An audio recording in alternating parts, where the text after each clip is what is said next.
Now, did you know that there are 10 different types of gases in the atmosphere alone? But wait a minute, we only heard of oxygen or carbon dioxide or nitrogen. Right, right. There's also neon. Right. That's a gas. Why do you think neon lights are right, somewhat gaseous and electrical? Right. Right, right. Well, neon is a gas, right? But electricity and gas cause a what? Explosion? Right, right. A fire? A light. A light. In other words. But,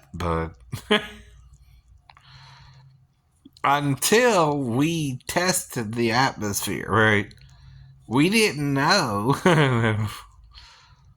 And the main gas is nitrogen, right? Then oxygen. And the rest of it is different types of gases. Just like I told you, I'm black, right? Right. But the percentage is low, right? It's under 5%, right? But still, the gases that make up the rest of the atmosphere are under 1%, right? Right. But there's still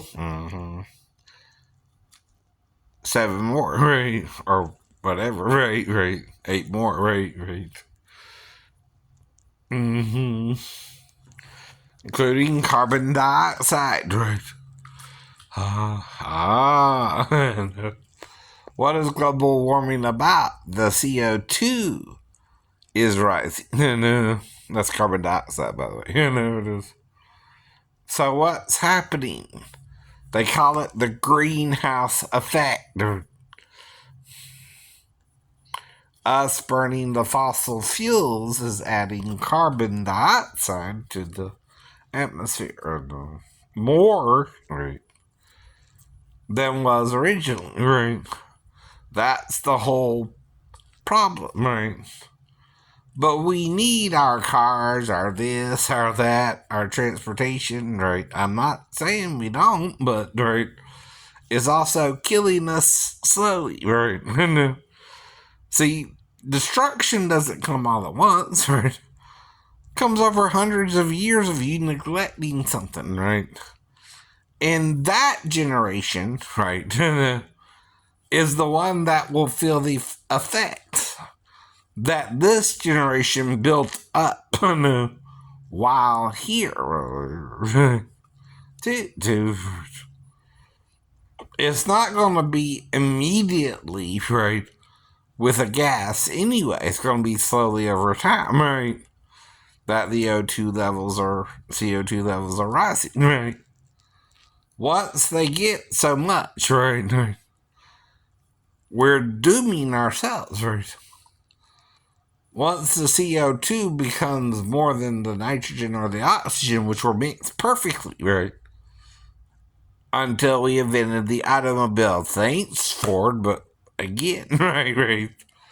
The problem is your little invention is now destroying the world, right? Through the gas it creates, right? But you were ignorant of the gases, right? You didn't know the gases. This is what Jesus means too. You didn't know Jesus who he really was, right? And that's Jesus' point too. He knows you don't know what you're doing. But all he can do is forgive you for it. I keep telling you that too, right? He's trying to forgive us. Satan is condemning us and condemning ourselves, right? Himself too, right? That's why we're all dying with him, right? And what part he was in Eden, the Garden of God, do you not understand? The anointed cherub that covered was in Eden, right? That's Satan himself, idiot. And it calls him Ha-Ish, the man, in Eden. It just does. In Isaiah 14, right? Mm-hmm. He's the man. He's Ha-Ish. Uh-huh. But you don't care, right? He's the bad dude. He's the one bringing us down, right? Now, all a person can do is tell you this, like Jesus showed the disciples 2,000 years ago.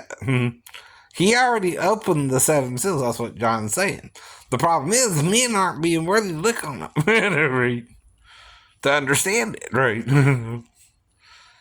And he's only given me and three other people, right, technically, that we will say it, but everybody else don't have to say it, right? In a way, too. See, if someone kind of is acknowledging the problem ain't going to suddenly stop, right? I know. No man wants to look on the seven seals in the book that was written. By who? Moses and the prophets and the Psalms and the right minor prophets, major prophets, whatever you want to call them, right?